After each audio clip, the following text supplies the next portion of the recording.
Let me see. That's for real. Alright, hold on. Let me fix this. Okay. Let me fix that. Give me 1 second, y'all. If y'all are watching, make sure y'all like and subscribe. I'm just trying to get this set up. Alright, cool. Dang, this still ain't good.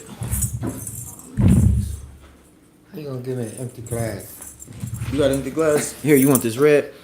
I don't care. What up? If you watching the video, what I want you to do is like and subscribe. So it's a lot of people. Which cut this one? It's a lot of people that I wish I would have interviewed. You know, in life, we realize that we lose people or we don't get to talk to people like that, or they not around and things happen. It's people like my great grandma, people like my stepdad who really impacted my life that I'm like, dang, if I would have really got to sit down and tap in and get an interview from and just talk about life with, it would have been powerful, right? So today I got my papa, right, my granddad, and the big thing about why I want to do this is because when I started by the block, by my childhood neighborhood in Detroit, the childhood neighborhood and the house that I want to buy is a house that you own, the house that you bought, and we lived in there. And you really wanted to. That's my first house. That was your first house. You one of the only people that I know in our family that owned a house. Like we got extended family, but I'm talking direct family. And it's like I learned entrepreneurship. You bought a condo too, right? Didn't you own that condo? When I left there, I bought a condo. You owned a condo. You owned a house, and it was just so much stuff that I learned. And I'm like, dang, you know what? Let me get Pop on here. So one of the first things I want to know is like, why do you? I read it in an article, but why do you let me call you Papa? Why not be like, call me this or call me that, right? Because that's something that I don't think I ever asked you. Because a lot of people say that to me, and most people would be embarrassed living the lifestyle that I live for people to call them other than what other people call them. I allow people to call me what makes them feel comfortable. Most people know me as Hosea. A lot of people know me as Selena. And a lot of people get confused about as to what to call me because they don't want to disrespect me or anything like that. So I let the choice be theirs, whatever makes you feel comfortable. A lot of people don't know me as Selena, but they know me as Hosea.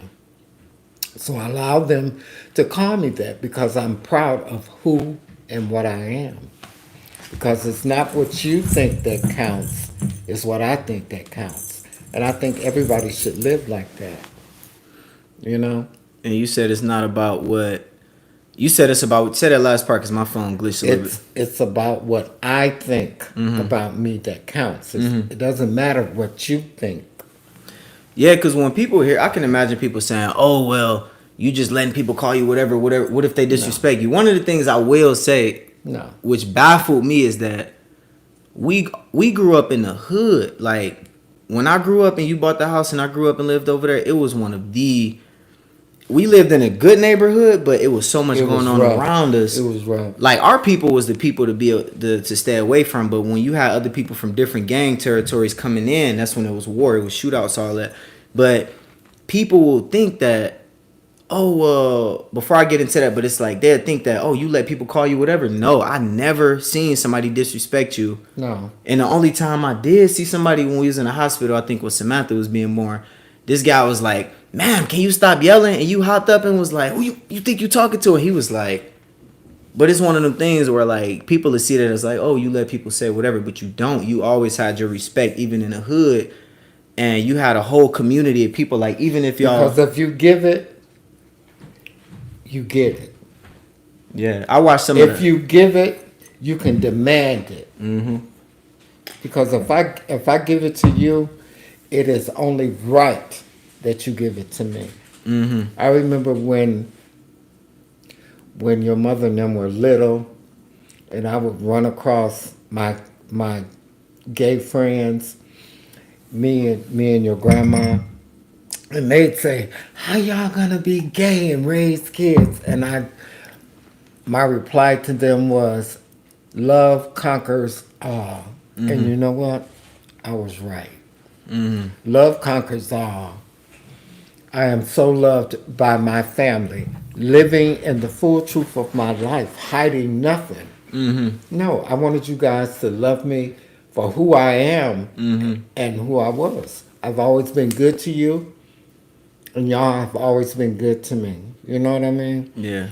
I allow y'all to call me Papa because that's who I am to you. I'm not Selena to you. You don't know Selena. I'm your Papa. Yeah. I allow my children to call me Dad because that's what I am to them.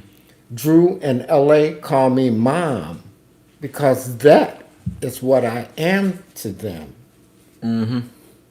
So what I am to you is what I want you to call me. I feel comfortable and I'm very proud when you guys say Papa because that's what I am to you. I'm your Papa. Yeah, and it's crazy. Like as a kid, growing up in the streets, you never forced me to like call you No. Selena or call you woman. Like it was No. more like, look, I'm No. I'm Papa. You never forced your lifestyle or your life on me. I never wanted any of my children to be in the lifestyle at all, ever. And it allowed me to respect you and like, dang, like you not trying to change me or be nobody. You let me discover who I am Who you out are. here, and I'm a man that's going out and living his life. And you never was like, oh, I'm about to force you to, you know, believe what I believe. But that gave me more respect for you and everybody you brought around. The only thing I forced y'all to believe, what I believe is, and that's in God.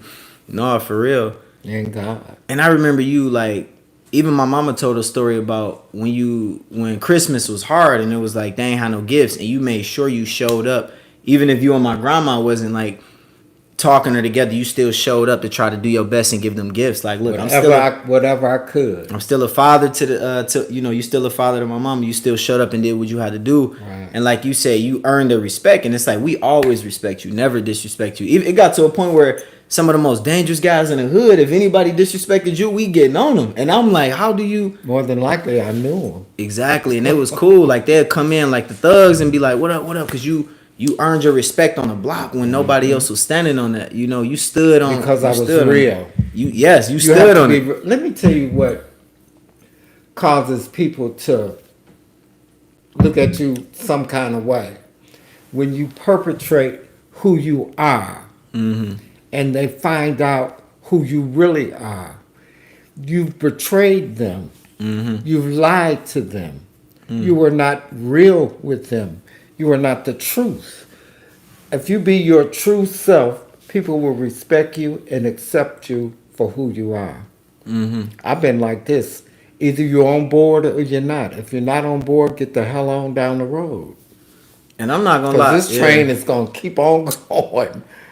Yeah. And I ain't even gonna lie, like even for me, I'm recently learning that it's a lot going on in life right now. Like I'm a guy who I go out and I get what I want, but in society today, they look at men like me and be like, well, they look at me from face value and be like, he's the problem. Guys who go out and aggressive and masculine and tough, and they look at me like, hey, he the problem. But it's like part of me like, man, I ain't trying to get caught up or get no false allegations. But now I'm at a point where I'm like, I'm about to be myself 100 because, like you said, it's like they either gonna get on board or not. If they hate me for being a guy, it's like if I walk up and I'm just somebody who demanding a respect of the way I carry myself, I can't apologize for that. You know, the thing that you have to do is you have to get to know me.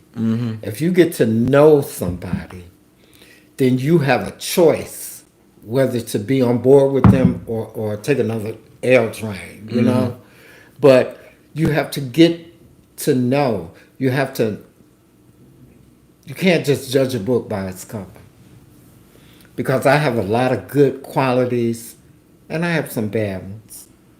But I try to let my good qualities, I let my good qualities outshine my bad qualities. yeah, And that comes from my Christian upbringing. Because I know people always say, especially Christian people, God this and God that and oh God this and God. He loves me just the way I am because I can say that because if you know anything about the Bible says that the Lord created each and every one of us in the womb of our mother's belly, he knew that he wanted me to have something that I could give to somebody that's just like me. Mm-hmm. You can't give it to him because you don't know nothing about it. No, for real. But I can. And in my life, that's what I've done. I try to share what the Lord has given me with people that are just like me. Mm-hmm. You know what I mean? Because if you listen to what other people say, you'd be crazy as hell. It's crazy you say that because I remember when, like, just like you said that for me, you right. It's people that. Let me let you. Sorry about you gotta that. answer that. No, I'm gonna. So look, it's like one of them things where, like, yeah, for me, it's a group of people that I might not really inspire or impact with what I'm doing as much as you will. And I remember I made a video just explaining who my grandparents was, right? My I got so much feedback from them. yeah, and like my grandma, They loved right? it. That my grandma, she lesbian, right? And then so it's like when I made the video, I'm talking about, oh, listen, I got so much respect from people in the city, like your grandparents impacted my life and this and that because all the work y'all was doing. And it was like I seen so many people come around you, and you was like a leader to so many people, and all these people would come around. A lot of them were homeless, didn't know which way to turn, didn't have food to eat, they didn't have shelter. They just, a lot of them were prostitutes, a lot of them were pimps, a lot of them were drug addicts. They were from all walks of life. But because I took the time to share love with them, it turned their lives around. And it brought them from the pits on up to a higher standard. Yeah, you had people running through the hood, some of the toughest guys, and Yes. and people didn't even know they would be considered gay, right? You like, wait, what? Everybody like, wait, what? But you had like everybody running through the hood, but people got to know them so good. It was like, bro, that's so and so, that's so and so, that's so and so. Exactly. And it was one of them things like you built the community, and you was a leader, and it still is. I hear what people be saying about you. They like, wait, Selena, look, wait, why y'all related? I'm like, the way people be looking at me like y'all related, like you built your own clout and your own status off of being who you was. Like, And I'll drink to that. it was like an article in the Pride that you wrote in the Pride magazine, and somebody came to me like, hey, what? And I'm like, what you mean? And I'm like, you built a whole tribe of people that respect you, because it's like the love you gave. And I'm like, I can't do nothing but respect seeing it for what it was. You know what I mean? And especially like, even for me, I got my life. My mama got her own life, and like, Heavy got her own life, my auntie. But it's like we still respect. Like, dang, you stood on it. You was real for what you believed in, and you wasn't a hypocrite. You ain't had nothing to hide. You was standing on it. Like, this is what's up. I can remember, I don't know if you know this, but I used to be a performer. I used to perform. And when me and your grandmother had got a certain point in our life, and I missed it. I yearned for it because I was very good at it. And that was one of the things that I gave up, to be a father. That's crazy. I gave up my whole life to be a father to your mother. Mm-hmm. Your mother changed my whole life because I never thought that I would ever have any children because I love children and I wasn't into that. Mm-hmm. I was never drawn to women. A lot of women were drawn to me. But even when I made my transition, a lot of lesbian women were hitting at me and trying to get at me, and I'm like, that's not the way it goes here. I was like, no. And they would be very good to me. They would buy me gifts, take me on trips, buy me dinner, clothes. They would give me money, just very good to me, trying to be with me. And I just refused because I didn't think that's the way it went. Yeah. But then I met your grandmother, and it was just like magic. I would tell you that part of the story. Yeah, That might be too much. I'm gonna let y'all how y'all look, you know. But that's a very interesting story. How that happened, you know. But anyway, it happened and it changed my life. I gave up Selena to be a father to your mother because I couldn't see myself. Your grandma wanted to raise children, her being dressing as a man, me dressing as a woman, and we raised our kid. And I told her, no, it can't be like that. That's not normal. That wasn't normal. So I sacrificed my whole life for my children. I gave that up for my children. And I felt that God had ordered my steps. I did it for him. I went along with the flow. He ordered my steps and I started stepping in them. Yeah, and that's why, like, my mama's somebody who, if anybody know her, she respected all throughout Detroit. Like, we'll pull up somewhere, like, we'd be driving through Detroit, stop at a light, it'd be guys on the corner, 10 guys on the corner with guns, you know, you see them clutching. Hey, sweetheart, baby girl. And she'd be like, don't be talking to me like that. I'm sorry, look, I ain't trying to cause no harm. I just wanted to tell you to have a good night. She, like, disarm a lot of some of the hardest guys out here. And just by her energy and the way she talk about you, like, yeah, I love Papa, I love Dad, I love this. And even for me, it's like, I remember when I was a kid. We fall out a lot, but Yeah, but the way she talk about you, I'm love like, conquers all. it's hard. Like, for my mama to say she respect or love anybody, like, she ain't gonna lie about that. Even for me as a kid, I'm like, I had everything I needed, right? You know, look, the story I always tell is like when I was bound the block. You had everything. Before I was bound the block, I remember it was a studio and it was like a lot of girls in there, producers, they partying, and I'm like 13 at the time. So I'm there like, okay, it's girls here, whatever. I ain't really drinking and smoking, but all right, it's girls here. Whoop, I want to record. And he was like, give me $5 for a song. And I'm like, I ain't got no money. You always have money because you was working a job. And then the drug dealer's like, man, if you want some money, you got to come work for me. I'm like, bro, I ain't working for you, bro. You sound crazy. So then you like, he go $5. Boom. I'm going to record songs. I'm coming back. Boom. Here go my song. And then the drug dealer's riding around the hood listening to my music. Then you giving me another $5. I'm going to record again. Excuse me. Because you was one of the only people in the community that we seen that was working a job, owning a house. To us, it was like drug dealer. It was like robber, drug dealer, or crackhead for real. And we seen you job, house, and all that, but it was that foundation of like, okay, this is possible for us. You know what Actually, I bought that house for my family. I bought that house for y'all. Because when you were born, we were living on Webb. Webb and Dexter. Webb and Dexter. Wait, so I was born on the west. I thought I was born on the east. Yeah, over on McDougal. But then we went over there early because I was like a kid when I was over there. Yeah, I was living on Dexter and Webb. But you were born on the east side, on McDougal. So would I be considered a west side or east side? I was mostly raised on the west side though, so am I. Okay, bet.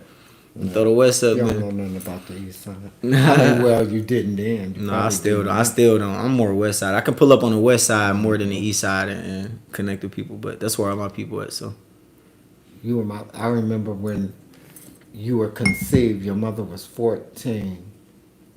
I was devastated because she was only 14. I was devastated because I really would have went berserk if I'd have found out that she had been raped and became pregnant or something. But when I found out that your father and her were just two kids, didn't know what the... Oops, excuse me. You good. You can talk how you can talk how you want to talk. You good. You can talk how you want to talk.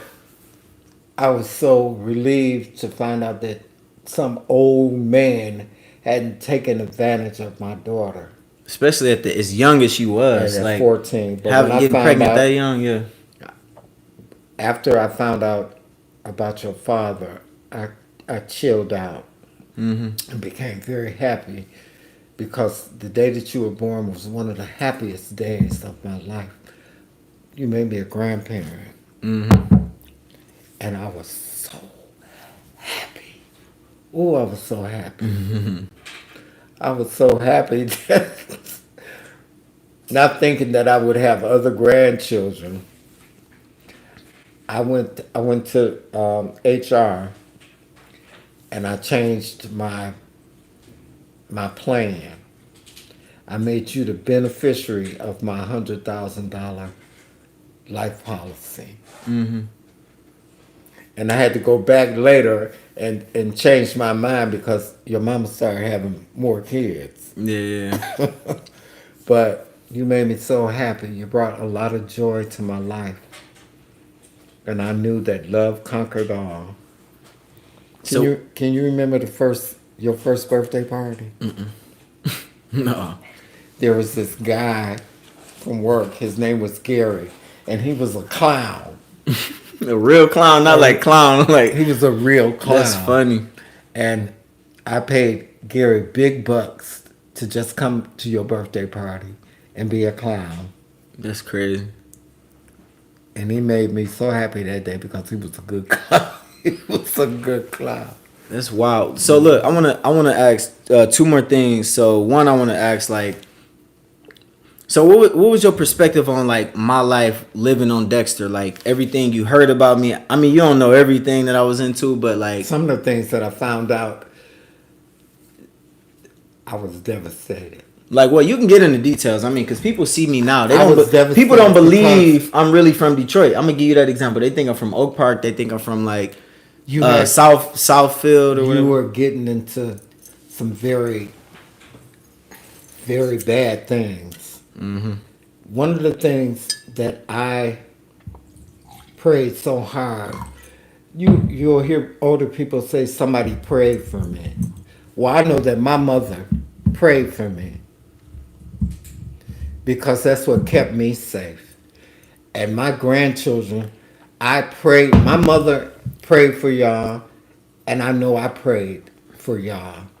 And I prayed especially hard for you, especially after the death of your father. I was devastated because I didn't want you to be. You were 4. You remember that? I mean, I remember a little bit of It was so bad that the day of your father's funeral, I refused to allow my grandson to even ride in the limo with them. I got you your own personal limo. I didn't even know that. That's crazy. Yes. I refused to let you ride with them because I didn't know what might happen. And I didn't want you to be caught up in that drama. And that has been my prayer for many years. And that's what people That you No, didn't turn out, your life turned out like your father's. and people like, and I ain't never gotta like explain or prove none to nobody, but You were on that path, buddy. where I come from, we don't put ourselves out there like, oh, I'm this, that, and the third. The generation that I come from is like when people did stuff, they lived a separate life. They didn't walk around like they're the hardest guy. I'm catching this body name dropping. I'm smoking on so and so. We ain't do all that. It's like, but when I say like, you know, you hearing that like so tied in that like, look, this is deep. I don't even want him in that. Look, just in case something pop off, he got to be in a separate limo. He need to live on. Nothing can't happen to him. Exactly. So it was like You was were deep. like the prince, just like a king protecting his prince, as just like Prince Philip, Charles. His name Charles. I don't even know for real. I don't know. Charles Charles III. Yeah, Prince Charles would protect his children, his prince. yeah. That's how it was with you, and you were so out. Little did you know that I knew that you were starting to get out there into a lot of things. I had to do a lot of hard praying that you wouldn't wind up in situations like your father, because that would have devastated me. I don't think I would be living right now. Yeah, because it's like Because it would have devastated me. Because you were the heir to the throne. You. And I tell you, I can remember the last time that me and you. You remember the last time me and you really fell out? nah. Was it at your apartment? You living- always had nice condos, and I see why ladies like being around guys who don't like I say more feminine men, because a lot of feminine men like you always had nice condos, this and that, where a lot of thugs and hood like it'd be like man, we'd be in the basement on the floor. Girls that like our demeanor. I was, But like, no, you had the high rise, the on condo. I'm like, 21st floor. That's funny. Yeah, we got it. I don't even remember what that was about, but I remember you slapped me. I was like, man, if you wasn't Papa, oh my God. I was like, woo. And you broke my heart. I don't even remember what I did. I was just like, I told you to leave. And I cried like a baby because you had broke my heart. I had broke my own heart by putting you out. And I think I called you and begged you to come back. mm-hmm. But it was something you were doing, and it was just really getting under my skin. I was like, look, I can't take this shit no more. Mm-hmm. But you left, but you came back. Yeah. And I promise never to ever do that again. That was a very, very bad mistake. Instead of trying to understand you, because I like threw you to the wolves. I was like, now what if something would happen to my grandson, my oldest grandson, the grandson that has changed my whole life? And came back. It's crazy that you say that, because it's like back then, it's the war on drugs. It's like the movie Power. It's like, or all these different TV series. And then, you know, my pops get killed. He gets shot. And then I'm riding in a separate limo. And you like, no, we got to protect him. To now, I'm one of the only people who, today I was around a group of millionaires. You know what I mean? Like, today I'm chilling with people that own so much. And it's like, you know, I got millions of people that's watching me. Nobody knew back then I was gonna turn into this. I mean, I wouldn't have known because I was a kid. You feel me? Watched, and I don't want to get emotional about this, but I watched the Lord order your steps. I watched Him order your steps, and it began with you getting involved in the church, because you start going to church, you start rapping. When you first start off rapping, you were gospel rapping. Well, I ain't show you the other stuff. I don't know if I showed you my rap before that, the music I was doing before that, the church rap. I think I did, and I would go around bragging about, you know, check out my grandson. His name's Trey Little. He's a gospel rapper. Mm-hmm. Yeah, I remember that. But you just took root. And I watched God order your footsteps, and I would just thank Him. I would shout victory, because He was changing your steps. Mm-hmm. The steps that you were trying to take, He was like, nope, I got something else for you. And then you start using that platform to inspire youth, to keep them from taking those steps. Yeah. And that was one of the best things that you could have ever done. Just relax and let the Lord order your footsteps. Mm-hmm. And I'm so very proud of you. I'm very proud of you buying the block. Mm-hmm. Because I made a very bad choice when I bought that house on Tuxedo, because I loved my children so much. I moved out and let my children have the upstairs and downstairs. That was the worst mistake that I could have ever made. Because they didn't handle it like they were supposed to handle it. Mm-hmm. I moved out and moved in with one of my friends so that you guys, Heavy could live downstairs, and you, Uno, and your mother could live upstairs. Mm-hmm. And they just did not handle it. They didn't pay no rent. They didn't pay no bills. And it was just a mess. But if I had to do it over again, I would do it again. But I would do it just a little bit different. So how you feel overall about, like, okay, somebody got the house, now they rebuilding it, they renovated, but I got 5 pieces of property and about to be 7 pieces of property right up on the same block right by those houses, and I'm investing in the community, bringing people back. Everybody around, people, so this shirt by the block, right? People in Germany, France, you know, they bought it. It's $100 shirt, right? They buying it. And then the news been talking about this one block, all because of everything I've been talking about. How did that make you feel? Like, after all that, like, I'm the world talking about by the block and what I'm doing on Tuxedo. Let me say this. One day I went through there because, I still have friends over there.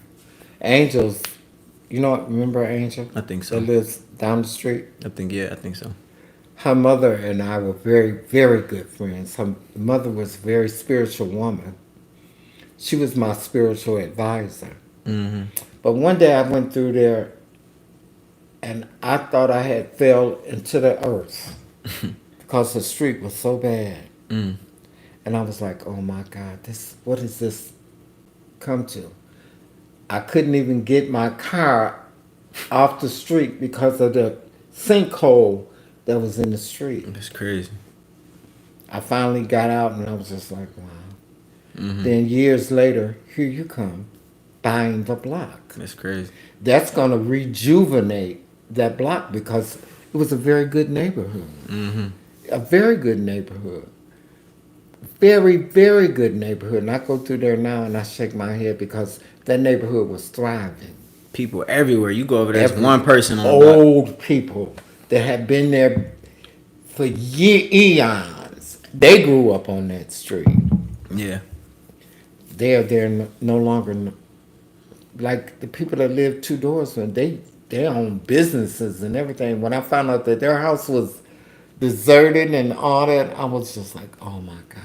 Mm-hmm. But so for you to rejuvenate a block back to where it once was, even more than likely better than it was, I'm very, very proud of you.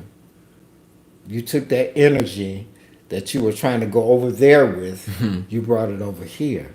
Yeah. And that's exactly what you should have done. Because if you'd have kept it over there, you probably wouldn't be here today. Yeah, yeah. You probably wouldn't have a beautiful daughter and a handsome son. Yeah. But because you chose to come over here instead of going over there, God has blessed you. And you ain't seen nothing yet. No, I appreciate that because, like, I always. You have not seen nothing yet. It's in your blood. No, and it's crazy you say that because, like, when I'm trapping, I buy a quarter, flip the quarter, buy another quarter, flip it again. A quarter what? Weed. And then this is when it was illegal. So I get an ounce. I get that ounce. The next thing you know, I'm trapping with some guys. They steal it from me. We playing around. Uno's telling me, my stepdad, stop playing. They go in my pockets. Like, we wrestling, fighting while one of the guys got me, like, on the ground, like, choked out. Going in your pocket. They all, like, piling up, trying to, like, fight. And we just wrestling and playing. They go in my pockets. Take it. I get another ounce. Something happened. Every time I got deep in the streets, I'm trying to retaliate on somebody. Something happened, like, to stop me, right? I'm trying to go do XYZ. Something stopped me. And it was like every time I'm like, I'm trying to get a bow. I'm trying to flip it. I want a pound. I want to flip it. But every time I start saving up to get that pound to flip it, all right, I'm trying to get $1,000 to buy a pound of weed. That's how much it was at the time. I'm trying to be the next big meat. Every time something to just woo, woo, woo. And I kept trying until like something better came where it's like, oh, look, this music group said, hey, go on tour with us. Because I'm like, okay, I keep getting arrested, keep getting kicked out of all public schools. Now this band come along like, hey, you want to rap with us? I'm like, it's a bunch of white boys in skinny jeans that's playing rock music with long hair. But I'm like, I mean, if I get to rap in this band and be on the radio and all I got to do is show up and nothing else, like, and I'm rapping in front of thousands of people, I'm just showing up rapping and like, they thinking like, oh, he the cool black kid of the group, whatever they thinking. But the benefit I get is to get out the streets. And that's what changed everything in there. That's what saved your life. Exactly. But I wanna wrap up here real quick. Let's wrap up here real quick, and I appreciate y'all watching. Oh, you ain't done yet. Yeah, I appreciate y'all watching. So I got some stories to tell you. all right, let's get it. All right, peace. Thank y'all for watching.